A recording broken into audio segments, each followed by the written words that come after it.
is my first time moderating, so just I'll do my best.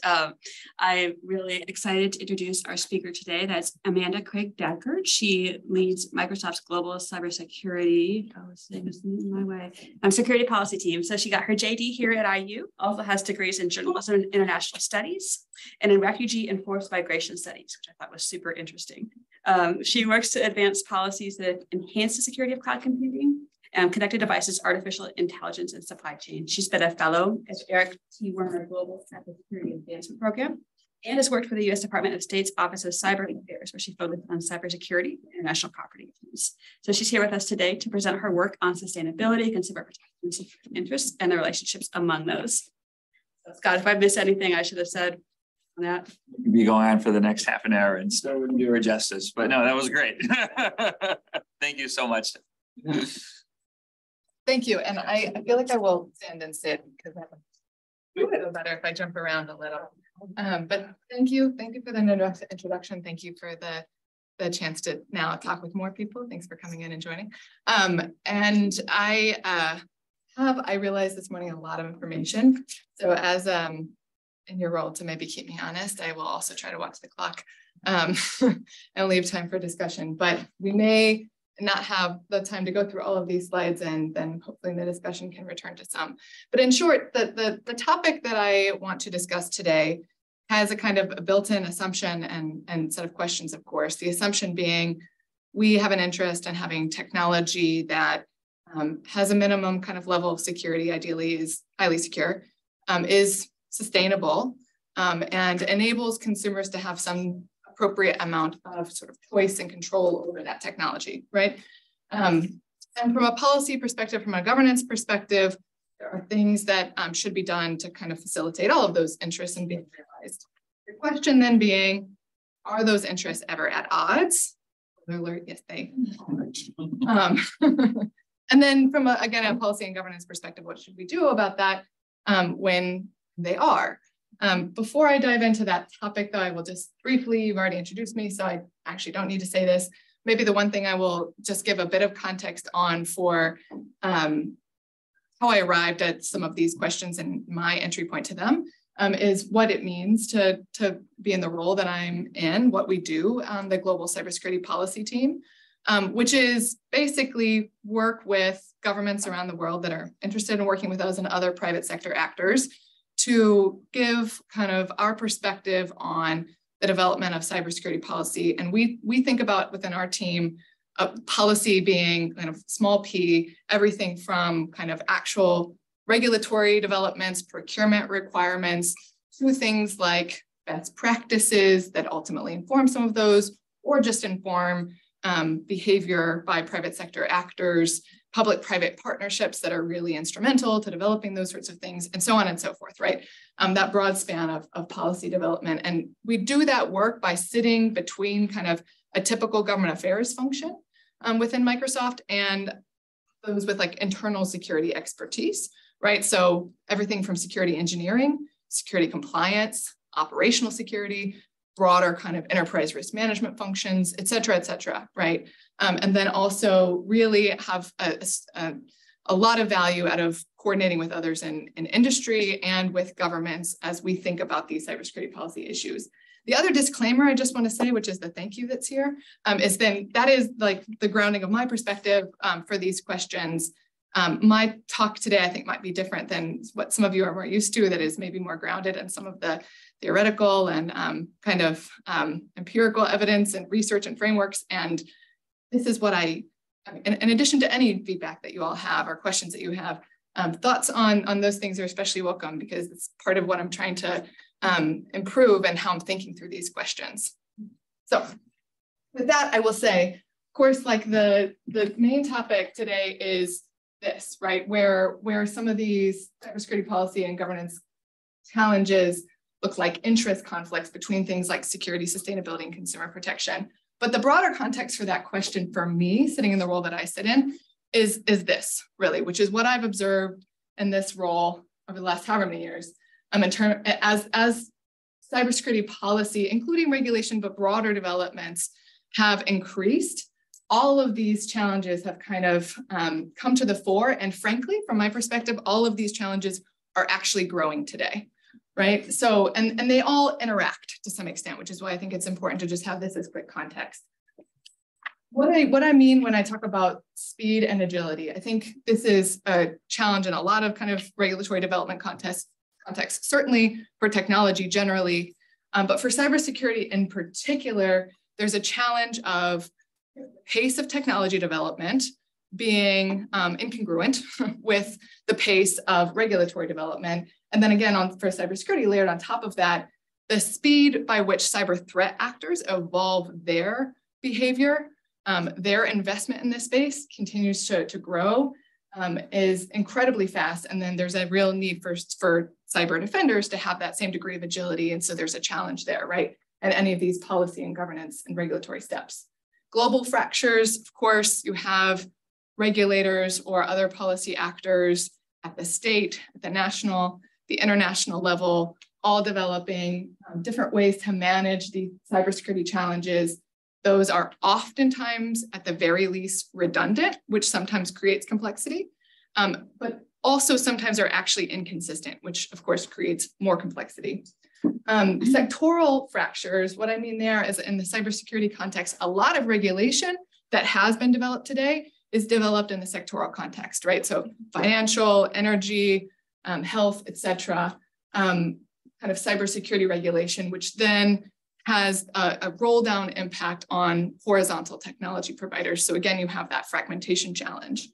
Technology-based fractures, I think, are a bit newer, but when you think about all of the different policy actors that are in this space, all kind of construing the problem differently, right? And kind of framing it differently. You have some of those policy actors thinking about very specific kinds of devices like routers. You have some of them thinking about all connected devices. You have some of them thinking about cloud computing, some of them thinking about AI. You have some of them thinking about software, right? Which cuts across a lot of those different sort of technology product categories. You have some of them thinking about supply chain, which also cuts across, and you have all of that happening simultaneously, which also creates fragmentation challenges. And then finally, you have the interest conflicts, which I will jump into now. So one thing I want to just say at the outset, I think this is obvious, but it's important. All of these different interests, privacy, sustainability, consumer protection, of course, are to some extent complementary with security, right? Like I'll talk briefly about privacy. It's kind of an older example of this tension, I think, but useful because maybe you have thought about it a little bit more. Even in the privacy context, of course, right? It's often said you can't have privacy without security, right? You can't have data protection without security measures applied to that data. For sustainability, I think it's also true. You can't have sustainable devices that are insecure because then you're just going to throw them away more quickly, right? And for consumer protection, it's also true. For consumers, you can't have them really having, and they have a real interest in then there being some degree of security, right, in their devices. So super aligned, a lot of these interests, but of course, also conflicting. In the privacy context, I think it's easiest to think about, if you had all of the world having the same rules about user consent and how user data can be collected and stored or how it's protected, then you could have global data flows and centralized data processing more easily, but we do not. We have different rules in different jurisdictions. And so there is this interest in having data be contained in those regions where similar rules can apply. But from a security perspective, that's super challenging, right? Because there's a huge benefit to having global data flows and centralized data processing for cyber defenders. Think about if you're looking for anomalous behavior, you want to be looking at global behavior because then you might see a user is simultaneously signed in Brazil and Singapore, and that's weird. And so there's probably an account compromise, probably phishing, right? You might also be wanting to leverage centralized sort of AI machine learning systems, right? Microsoft literally processes 43 trillion threat signals a day, right? And we do that through AI and machine learning systems. And we get real security value out of that. Like one of the more recent examples that's really interesting, leveraging that global kind of threat signal helped us identify a variant of the SolarWinds kind of malicious DLL file, right?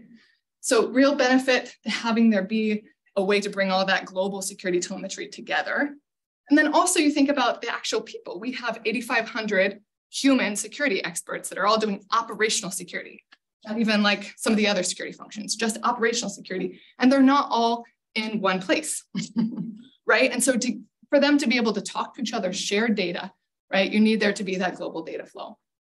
So real conflict there. There has been, since this is an older kind of conflict, some work done in the privacy security context to work through that. For example, GDPR has an exception for security data. Arguably, I think it's still a challenge, right? That's still being worked through, because what that security telemetry actually is and the trust that is needed that operators will actually kind of implement those exceptions appropriately is still being developed. And even internally within companies, understanding those rules and how to kind of not allow access to certain data, it's still a work in progress. Sustainability and consumer protection. I think from a sustainability perspective, one of the conflicts that we can think about is you have this tremendous challenge of e-waste that's growing globally more quickly than our ability to kind of responsibly recycle it. The problem is actually even worse than that, because a lot of the good kind of sound recycling infrastructure that exists in high-income countries, which tend to export reusable hardware to low-income countries where that infrastructure doesn't exist, and then that results in greater pollution, greater health risk for those that are processing it. So really big problem, right, of e-waste. But from a security perspective, there's a really good reason to move on from older generations of hardware, because the technology, the security technology for hardware is, again, the speed and agility issue, right? It is rapidly evolving. And even when it's not about the security, like just that kind of evolution from a hardware perspective, as you have evolution in security kind of functionality in software and in firmware, the extent to which there is integration of those capabilities across hardware, firmware, software, it makes it all the more powerful. And so there is a reason that there are kind of new generations of devices constantly developed that create e-waste, right? Finally, from a consumer protections standpoint, I think the ability to manage updates is a really interesting example that I'm going to talk more about here in a moment, because there's from a consumer perspective, a fair interest in managing how your device, for example, is updated. There were some controversies in the last couple of years about iPhone updates that impacted battery life, processing speed, right? And updates can do that in different devices. And so perhaps, and some regulatory developments have made this argument, and I'll talk about again in a moment, consumers should have the ability to roll back updates or otherwise control how updates are deployed. From a security perspective, however, updates are incredibly important. And they're incredibly important to protecting an individual's device or the software programs that are being used and updated. They're also important from an ecosystem perspective, because if you have a program or a device that's not being properly updated, it is very vulnerable to compromise. And then it can form what's called a botnet that then can be used to kind of attack others in the ecosystem, to circulate malware, ransomware, et cetera. This is just very briefly, like taking a step back, talking about product updates. That's what I'm going to talk about for most of the rest of this conversation. And then also the question of, for how long are products updated? This is where we get into kind of a sustainability interest, of course. It's part of a broader, and this is just an abbreviated version of what you think about a whole technology development and maintenance lifecycle, where obviously there are other kind of questions and interests related to security, sustainability, and consumer protection, like everything, right? Design, we can think about having an impact on consumer awareness and choice, responsible sourcing, responsible e-waste management, obviously having a huge sustainability impact. And all of those also have security impact, but I'm focused here in particular, and I just mean to give this snapshot to say, I think that there are are ways that we could look into each of these other areas as well as others that are part of the lifecycle development to think about these same kind of complementary and competing interests. But again, from a security perspective, all software, hardware needs to be updated really to have sufficient security. It's all vulnerable.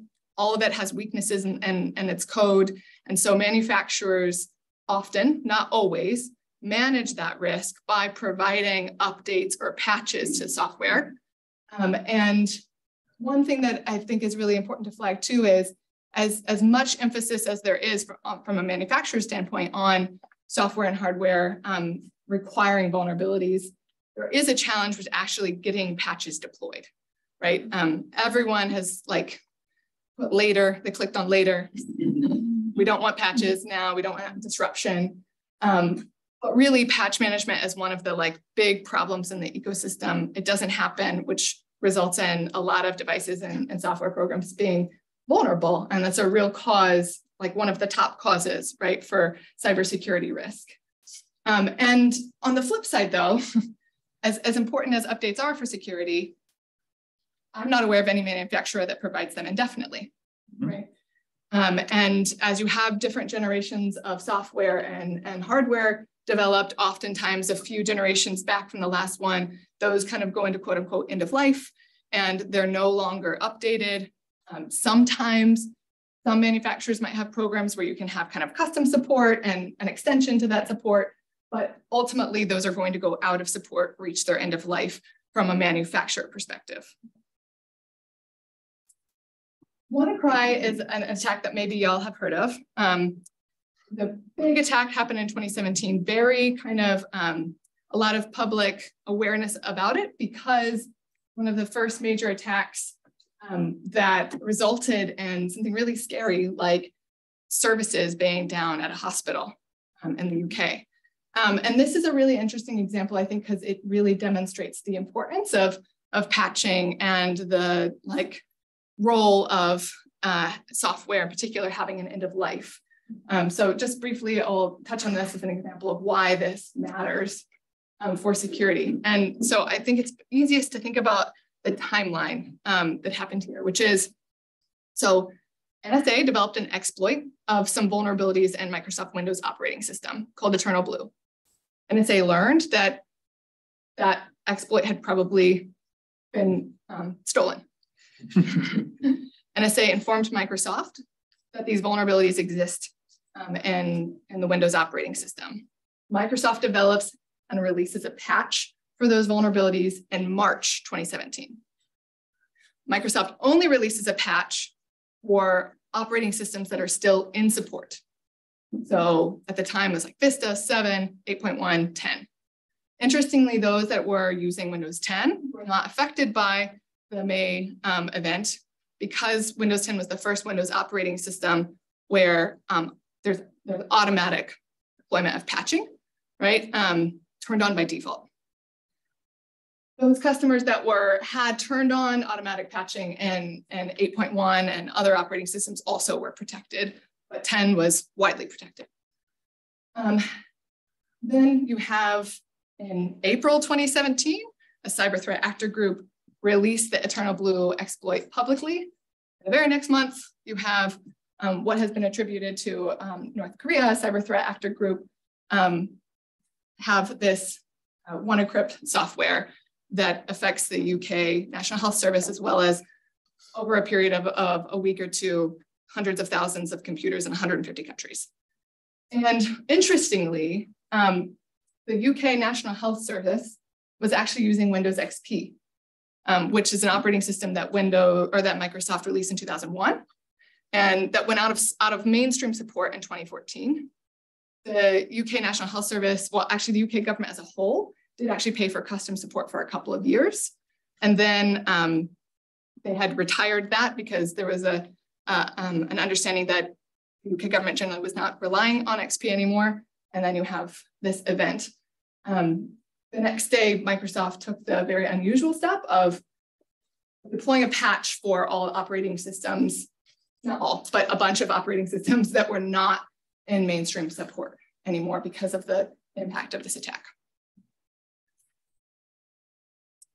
This then just brings me back to kind of a reminder of some of the interests with these issues and with security. You have, interestingly, there was a study done in May 2019, so 2 years after WannaCry, that showed that there were nearly 2 million endpoints that still had not deployed available patches for the exploit, for the Windows vulnerabilities. So that's just to demonstrate the degree to which users, even with this high profile attack, did not deploy updates, and the risk that there are botnets that are using that WannaCrypt software, right? And from a sustainability protection or a sustainability perspective, what I think is quite interesting is we have this e-waste issue today. Think about like all of those computers that were using XP or other unsupported operating systems. Probably, even though from a Windows, you would want from a security perspective them to be using Windows 10, their hardware that they had probably would not have even supported Windows 10, right? So the e-waste problem that exists would actually have been a lot worse if you had all of those WannaCry users actually protected from WannaCry. So what are governments doing about this? And really, again, spoiler alert, what I see today is governments working on these issues in silos, working on sustainability or consumer protection or security, right? And really what's happening in the EU is what got me interested in this problem to begin with, because there are a number of different directives that are being developed in the EU that really exacerbate some of these tensions between these different kind of interests. You have a number of directives. I'm running short on time, I'll not go through in detail, but that are developing requirements that there be specific sort of timelines for which products are supported and for which updates are provided, giving a lot of consumers control to delay automatic updates or to roll back updates or enshrining those rights. You also, interestingly, have the right to update obsolete software being developed in some of these directives, which basically means, so after a manufacturer decides something is out of support, it's end of life from that manufacturer's perspective, they're no longer providing updates. The directives are trying to create a right, or trying to write that some other market entrant can basically step in and provide that service, right? Which again, from a consumer protection and sustainability perspective makes a lot of sense.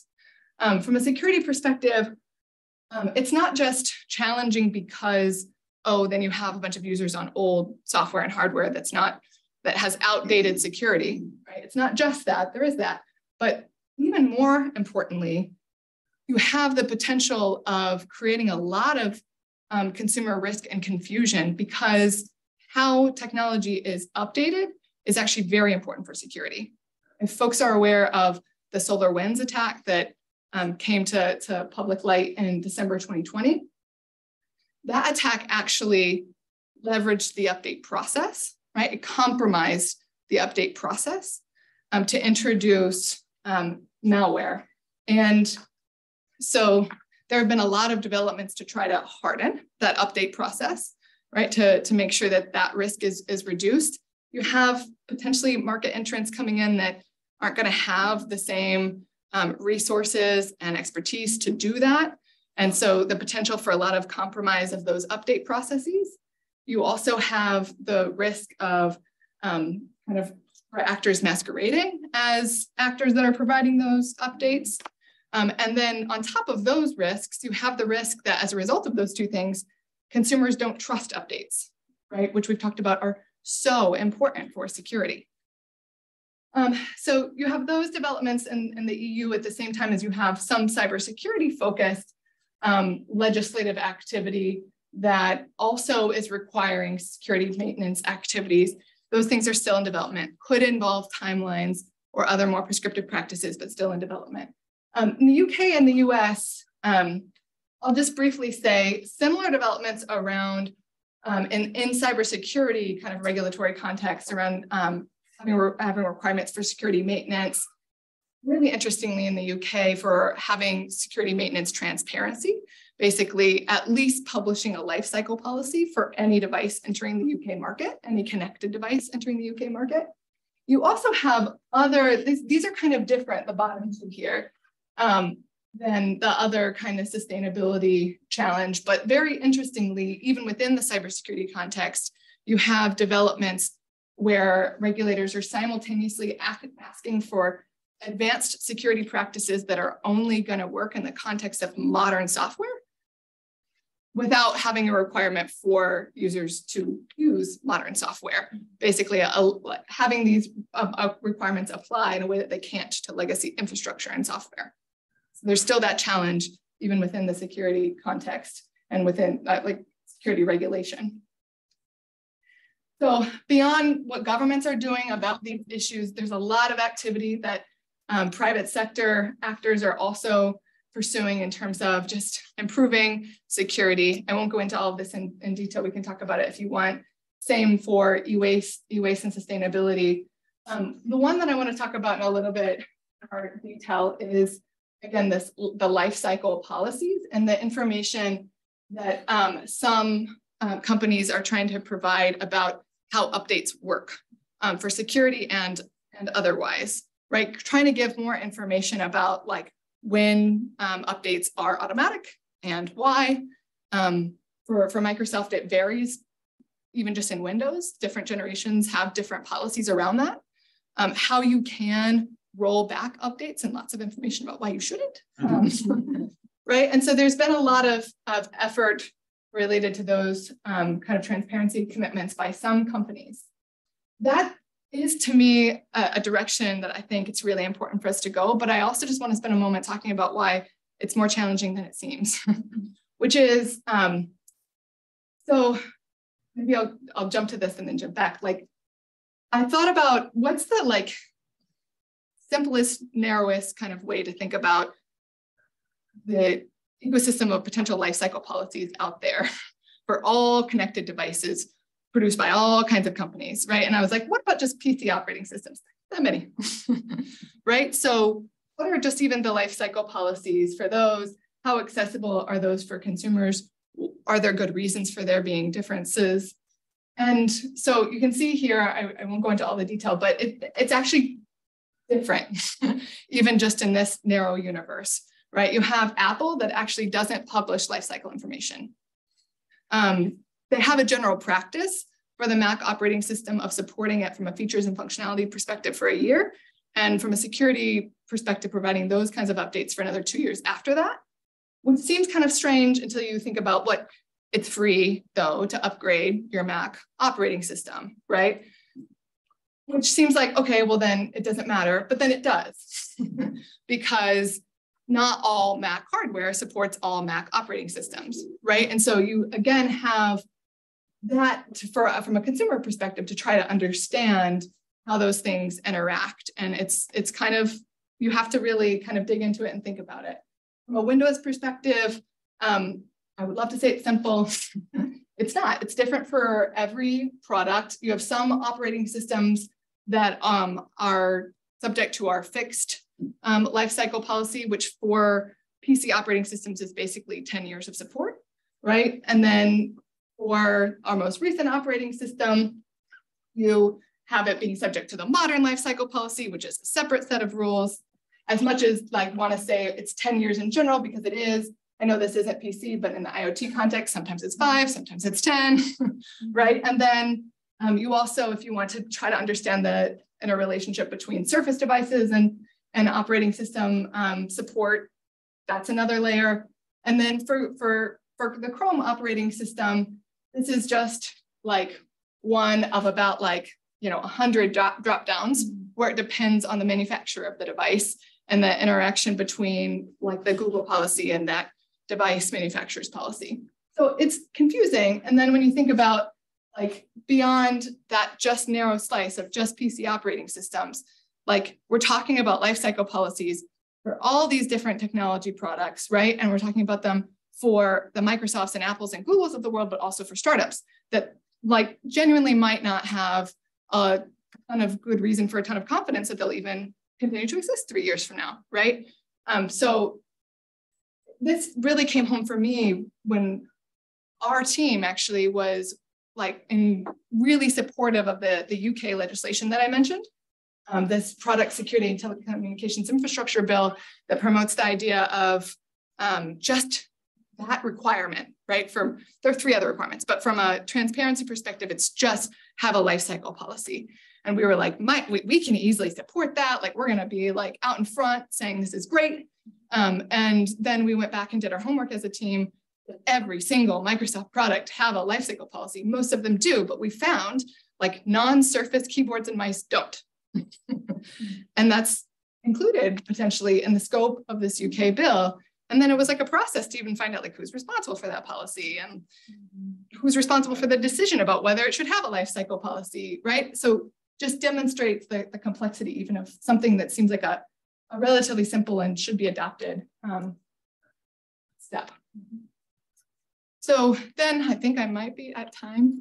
You can finish up though. It's okay, thank you. So the last couple of slides are then really thinking about, okay, so we have these conflicts, hopefully you're convinced. we're all screwed.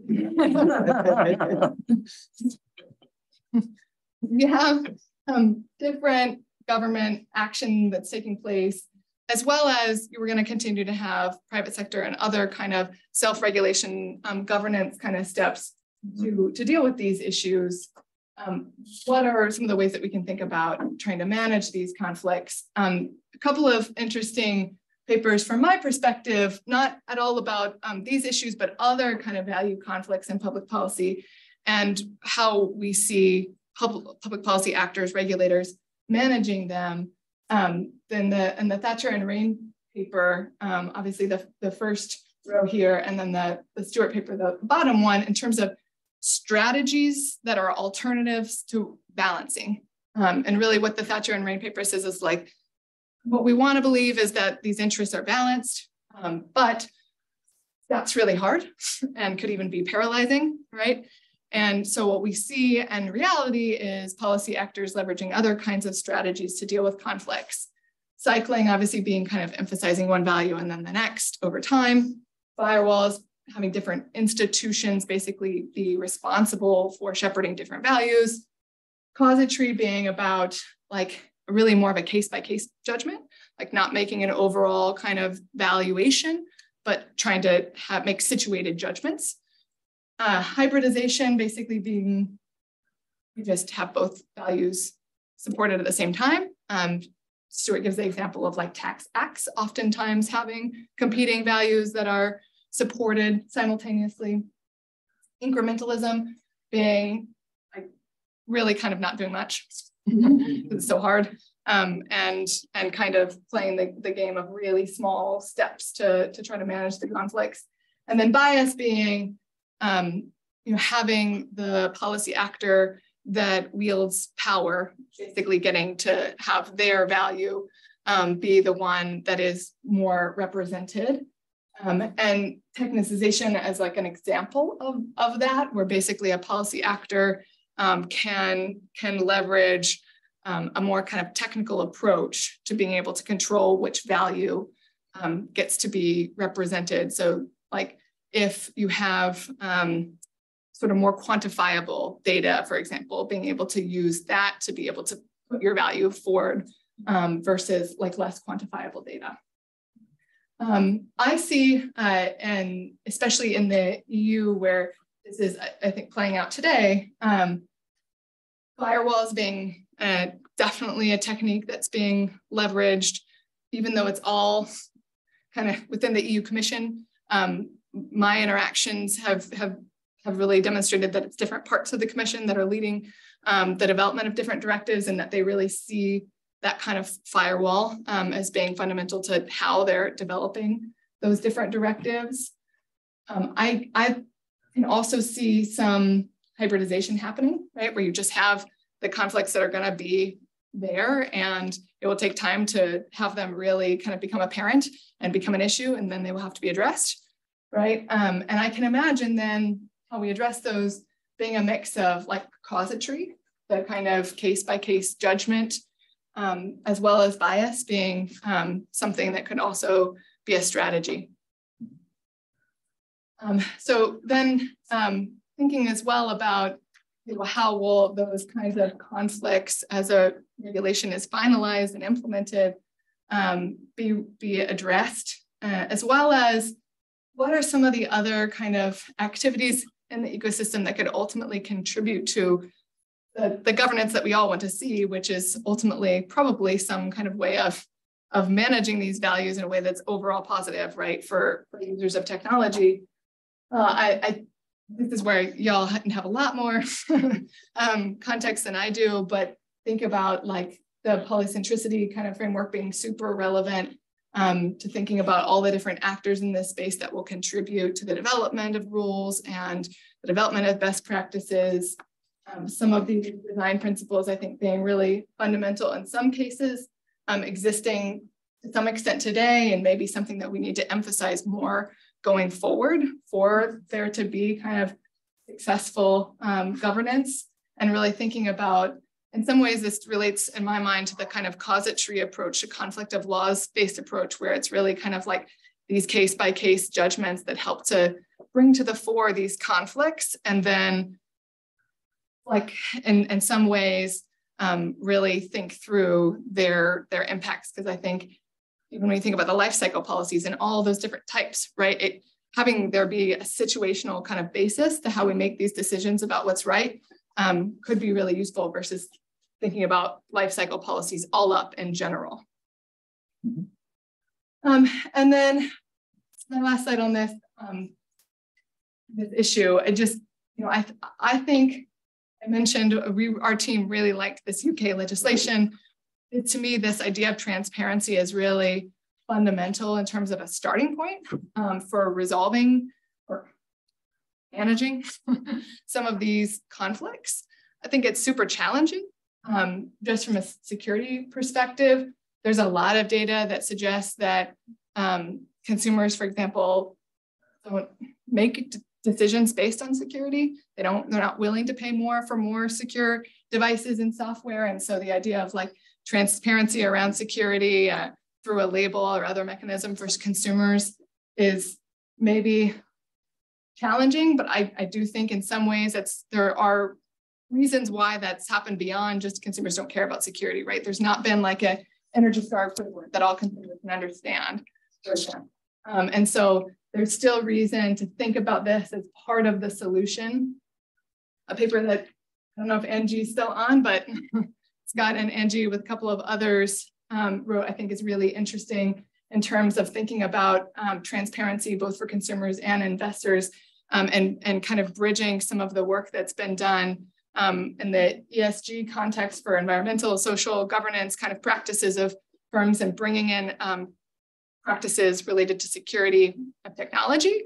I like the idea of thinking about how these different interests can actually be brought together and then communicated to consumers, because I think in some ways, if you're trying to catch a broad swath of consumers that have different interests, right, bringing those topics together might create broader interest. I also think about some of these transparency steps, whether it be the development of labels or in the context of investors, like disclosure statements, et cetera, as being ways that you can start to kind of get that case by case analysis and really just get the broader context of what organizations are doing, what people care about, how these different interests are balanced in different contexts. And there's an interesting statement in the Thatcher and Rain paper that really talks about for some of these challenging kind of conflicts, you're not going to have the balance be illuminated to you from the get-go and have that really inform your steps. Really, you're going to take steps and try to fill in the gaps. And from that kind of action and exploration, you're going to have the value conflicts be clarified in terms of how you are valuing them, right? I think that makes some sense to me in this context. And then my last slide is just returning to where I started with situating the interest conflicts. I think for me, when I think about other research that I am really interested in this space, it is like in each of these individual contexts, I think there are questions to be explored. I think there are also questions to be explored kind of in thinking about the interaction of these issues, and especially also thinking about how they've emerged over time, what we can learn from looking back and how that should inform what we do looking forward. So thank you for giving me extra time. We can take questions, and I'll start in the room, and I'll also be watching for the hand raising function in the queue as well. Yeah, so I feel like security is always viewed as a defensive endeavor, no matter how you look at it. And it seems to me that Microsoft, in a way, has kind of started to shift that paradigm by doing some more offensive moves, like taking down TrickBot in 2020 or Zloader earlier this year, taking down of different botnets across the world. So I was wondering, maybe what's the reasoning behind switching to offensive, if that is how I should be looking at that? And yeah, maybe what are the effects of this that have come from making moves like that? And should the government incentivize private corporations to do things like that? Amanda's here in her personal capacity and not representing the view. Yes. And we'll try to keep it focused on the research though, but I don't know if you're willing to respond to that briefly. Yeah, no, I mean, I would say the one thing I would like just correct from the outset is like a shift towards that, right? I mean, tons of investment and cyber defensive kind of practices, right? From a technology, from a risk management perspective. But sure, yes, we have the Digital Crimes Unit, which is somewhat unique in its efforts to really do these botnet takedowns. And the idea behind that being there is so much kind of threat activity that you actually do need both, and that a lot of governments are also kind of pursuing that kind of cyber kind of operations, right? But from a private sector perspective, we have a lot of data and capabilities that can be leveraged in coordination with governments. And we do work with some others in the private sector that also have that kind of data and capabilities. And everything that we do through the Digital Crimes Unit, we actually do through legal process. So I don't know if you have looked into some of those cases that you just spoke about, but we really, it's kind of a process of really a lot of, for those of you who may be students in law school, a lot of legal argument about why, that kind of infrastructure that oftentimes there is a degree of kind of copyright infringement and that sort of thing from a Microsoft perspective. That is ultimately the hook that allows us to coordinate with law enforcement agencies from around the world to do those kinds of takedowns. And so it's not so much as an either or for us. It's like cyber threats, cyber crime, huge problem. You need both, and you need a lot of public-private coordination on that kind of takedown activity because of the different capabilities of the different actors. Yeah. So I think my question lies also within the interaction between government and private sector, and you mentioned a bunch of regulation, and we also know that when it comes to cybersecurity, and if there's a new regulation, it means more governmental interference within the cyberspace, and that can be a little bit dangerous. So just going back to all of the practices that you mentioned, what are maybe at this very moment, what are the primary regulations that you're trying to comply with, or you're most aware of, like product liability, any of the laws that you currently have been, or at least maybe in the team that you are aware of? And then further to that, what are the kind of governmental activities that might not involve lawmaking that you think the government should do a little bit more, given that all of the concerns that you've mentioned, such as, and I noticed that I don't think you mentioned the NIST framework or all of these kind of voluntary framework, but do you find those useful, or do you think those have to be kind of more structured into law? And the third is, you mentioned transparency, and I noticed, I mean, I would love you to kind of elaborate a little bit more about transparency in cybersecurity, because intuitively transparency means maybe less secure, but how did UK draw the line there? Yeah, I would really appreciate more explanation on that. So for your first question, there's a lot of different regulation out there from a cybersecurity perspective, but I would highlight two developments that I think have been, kind of most impactful and prominent, really, maybe prominent even more than impactful. In some cases, same. One is the EU's Network and Information Security Directive, NIS directive, which was first finalized in 2016 and was recently updated.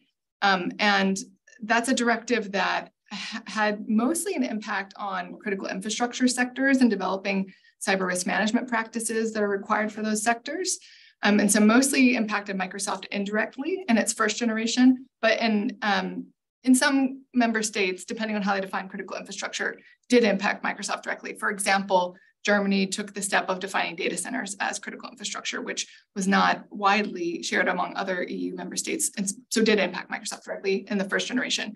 In the second generation that was recently finalized, there is a much broader kind of set of organizations that are impacted by those security requirements. And so Microsoft is much more often directly impacted along with other technology providers. And so that's a really big one to think about and watch. The other one, this is not a regulation, although for the life of me, everyone from an engineering standpoint that I talk to internally calls it a regulation. And that is the US executive order from May 2021 on improving the nation's cybersecurity, which basically a set of procurement requirements if you want to sell to the US government. A lot of companies think of it as a regulation because they all sell to the US government, and so it's basically mandatory for them. But that basically developed a bunch of requirements that are framed as like software supply chain security practices are largely just software development and maintenance requirements.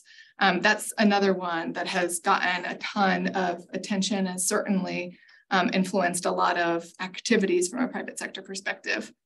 And thinking about other steps that governments should be taking beyond kind of regulatory development. At Microsoft, we actually really like the cybersecurity framework, the NIST cybersecurity framework. And those kinds of best practices are a really important kind of role for government, especially stakeholders like NIST, but in other countries as well, and even others within the US government that are playing that role of developing these best practices. We actually use the cybersecurity framework as part of our enterprise risk management program at Microsoft, and we regularly report to our board of directors a kind of CSF score. And so really see value in that, and see value not just in terms of like for our own enterprise risk management, we can use it, but also it is something that was developed through such a constructive process and is such a good kind of set of practices that we see it as something that should ultimately inform some regulatory requirements as well. And government can play that role, right, of developing and evolving those kinds of best practices alongside kind of legislative and regulatory functions to help deal with that speed and agility problem. So that's certainly one place that we see a government role. Another is just in developing public-private partnerships that deal with a lot of different kind of cybersecurity issues. Everything from what we were just talking about in terms of operational collaboration, information sharing, the development of metrics and measurement around cyber risk and effectiveness in practice. There are lots of kind of ultimate ends that you can think about public-private partnership being aimed towards. The last one around transparency and security, it's a good point. I was like going at a fast and furious pace when we got to that part. What I really should have qualified is it's not that we're talking about in general, like transparency about all of security practices, although the conversation about that is evolving, especially with like software bill of materials, for example, getting so much uptake and attention. But really what I mean there in terms of the way I was talking about it on the slide is just transparency about support life cycles, right? So just transparency about how long you as a manufacturer are going to support your product with security updates. And that's something that I feel like could be really fundamental for addressing both security and kind of consumer protection interests. Yeah, take one more in the room, and I have a question in the chat too. Okay, I'll be fast. Also jumping into the whole governmental fractures. Considering the last 2 privacy shields were taken down by courts, I was wondering how you feel about the last order signed by Biden to the European US data transfers. Like, does that provide any hope towards like a more global perspective that you were mentioning earlier? Or do you think we will lead again to a more sectoral or US European perspectives? It will be more factual or? Yeah, no, good question. With the caveat that like privacy is not my area of expertise, I would say that there have been a lot of challenges between the US and the EU, right, and data transfer and data sharing agreements over recent years. I think it's incredibly important that we continue to work on it. And yet my sense is that it is an ongoing conversation, right? Like that is super important progress and something that we should build on, but not resolved. And I see Joe's question in the chat. Joe, would you like to get on and both verbalize your question, or would you like for me to read it? I could read it. Okay, excellent. In your presentation, you had talked a lot about like the regulations and standards that were coming out from the EU. Could you talk a little bit more about just like what is being done within the US, and then like also what could be done on top of like what is not being worked on at all? Yeah, so a couple of major developments to think about in the US. One of them is the executive order that I just mentioned, from May 2021 on improving the nation's cybersecurity. I didn't get a lot of time, so I'll now explain a little bit.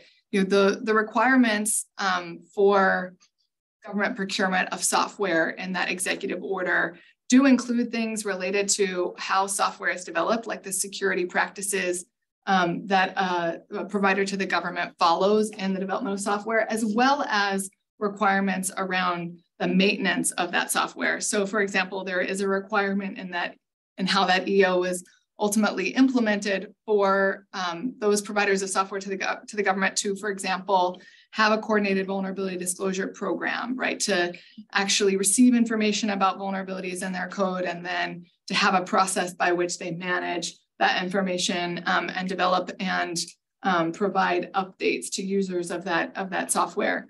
And so there are those kinds of prescriptive requirements being developed in the procurement context in the US. The other kind of regulatory development in the US to see kind of looking back and also expect more of going forward, I think is in the critical infrastructure cybersecurity context. So the NIST cybersecurity framework that we've mentioned, of course, developed in a way that it's a voluntary cybersecurity kind of best practice. And yet you have seen in the sectoral context, some regulators leverage it for actual kind of regulatory requirements. And there is also, I think, a lot of interest and energy in the US to do more in the critical infrastructure cybersecurity context, which could involve both in defining more critical infrastructure providers, maybe to more explicitly include some technology providers, and then have more requirements in terms of the cybersecurity practices of those critical infrastructure providers. And you've seen that with some of also what's happened with DHS in the last year or two with some sectors. The other thing that is a major development in the US is or legislation around information sharing that is still being implemented. So a major kind of bill that was passed that basically requires critical infrastructure providers and government service providers to share incident information to the US government, cybersecurity incident information. That was actually also in the executive order, but then kind of even made it more concrete through this legislation that's being implemented. I think, you know, what more could be done in the US, man, there's a lot. But I think about like, you know, the effort to, and that was actually part of the, that's super relevant to our conversation today, it's part of the executive order as well, to develop labels or labeling criteria basically for cybersecurity of IoT devices and of software.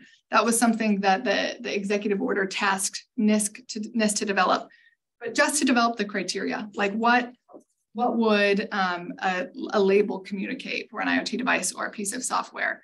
And also a little bit NIST dealt with the question of like, what software? There's not a lot beyond that, right? In terms of like, who's going to be the labeling authority? Like who's actually going to make the decision about whether technology products get those labels and do all of those next implementation steps? I mean, I think for some of what we talked about today, you know, understanding that there are limitations and what those steps could achieve. Also a really important next step to actually just even understanding, could something like security label be useful to informing the marketplace and changing decisions? And one of the things that we talked about in our submission to NIST about those labels is we see those as an opportunity, not just to like share information about the product from a security perspective, but also ideally to inform consumers, right? Like you think about something we talked about like patch management and the fact that a lot of consumers just don't understand the importance of that, or relative to the other behavior that they want to pursue, they don't value it. And is there more that we could be doing in terms of sharing that this product has a life cycle of X years, which means it's going to provide security updates for X, you know, years, but none of that matters unless you deploy patches, right? Like thinking about there being an opportunity to communicate more of that information as something that's intrinsic to a label. How confusing is a label when the product's end of life? It's your refrigerator in your kitchen and it has a label that says, yeah, you're green, but 15-year-old refrigerator and it's no longer good, you know, from a security perspective. Yeah.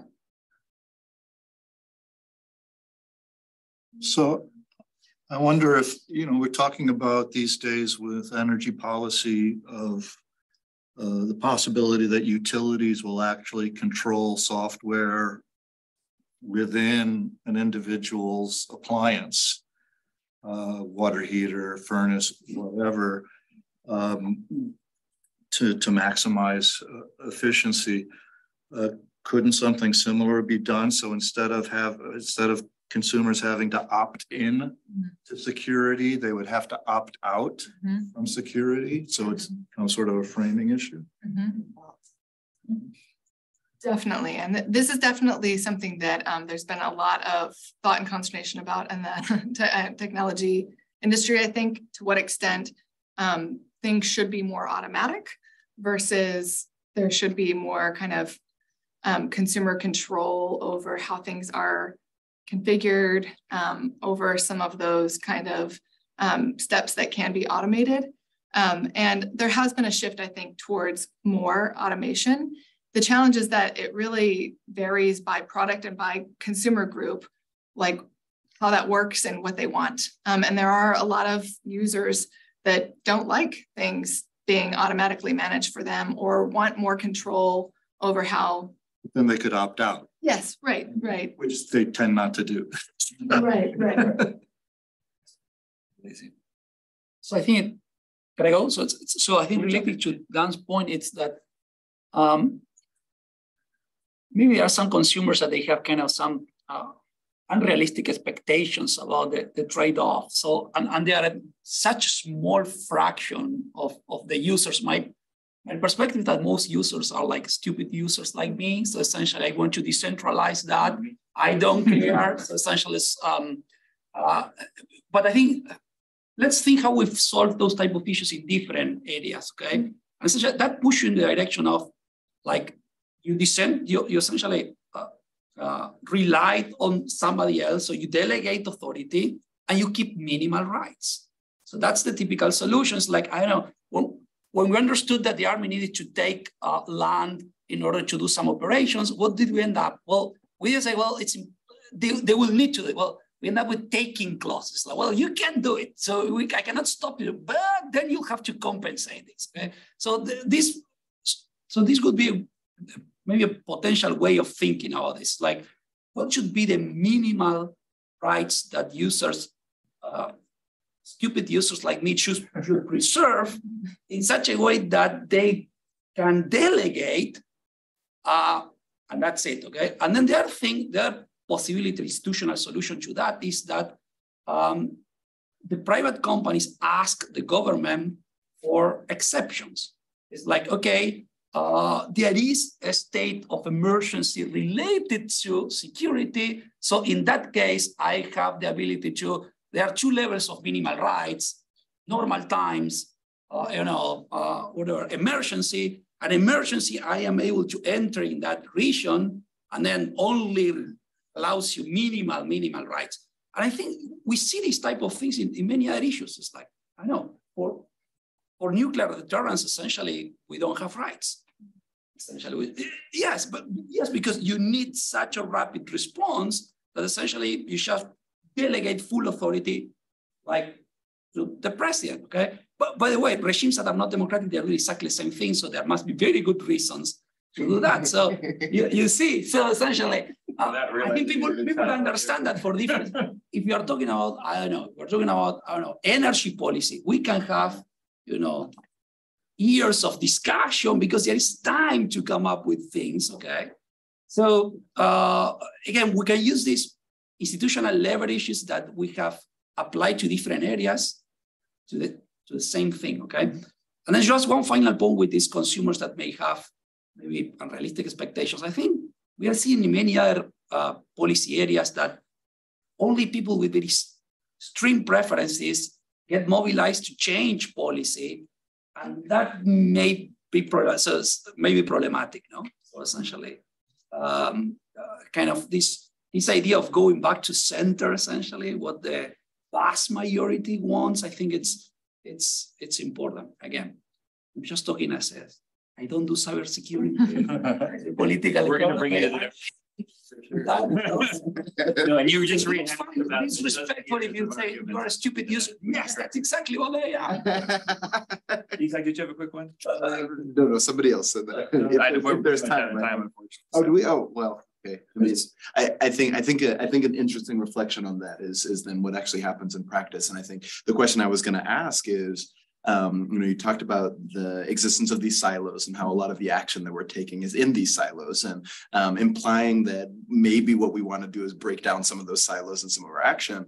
And I think an interesting query point is to understand the mechanisms that are maintaining those silos and the different incentives that those different stakeholders, because I think we have this sort of temptation to look at all those stakeholders like, policymakers are one stakeholder, right? And that, private sector actors, this one big group that we could just talk about. But I think that there's a lot of interesting granular details that change. And then I think to your point, right, I think theoretically, yeah, it makes sense to think about that. But then when we actually play it out in the real situational space, it changes completely. And then the way particularly that like private actors are interacting with each other, but that only is interesting if we get all those granular details, right? And so I think that a lot of the questions are like really fascinating, and that when we dive into the granular element of like what is the nature of each of these stakeholders and what are their individual incentives and how are those playing out in real time, I think, and like what's maintaining then those silos, I think we get even more